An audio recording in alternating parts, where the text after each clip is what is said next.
The top medical advisor for President Biden, Anthony Fauci, saying that lockdowns in the US likely not necessary, but warning that the hospital system will be stressed. The thing that continues to be very troublesome to me and my public health colleagues are the fact that we still have about 50 million people in the country who are eligible to be vaccinated, who are not vaccinated.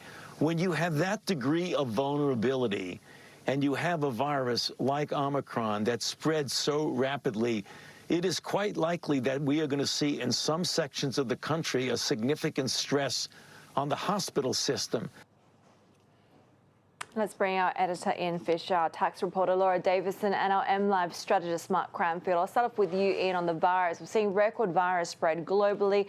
The likes of Senator Elizabeth Warren testing positive, lots of fairly high-profile positive cases. You know, David mentioned some people saying this feels like March 2020 in New York. Bill de Blasio having to reach out for federal help. Does it feel like we're at a bit of a turning point?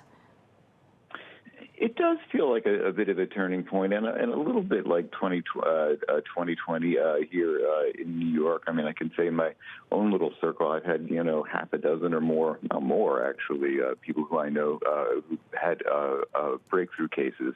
I mean, I think a couple of things. I think everyone is aware that this is different from 2020 when we were staring into the abyss of the unknown. I mean, we know things pretty well now, and people aren't getting quite as sick, and it doesn't feel quite as serious. But there does feel like there's going to be enormous disruption.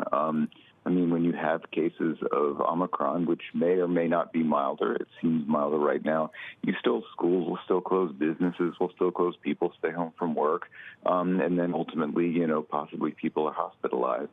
I'd like to say one more thing if I could, and that is it's difficult to, at this moment, separate out the Delta wave from the Omicron wave. I mean, there's a lot of Delta in the U.S. right now, and it's causing a real stress on the hospitals. And you have Omicron piled on top of it. So there is this sense of unease. Again, not quite the same as 2020, but it's hitting a high point.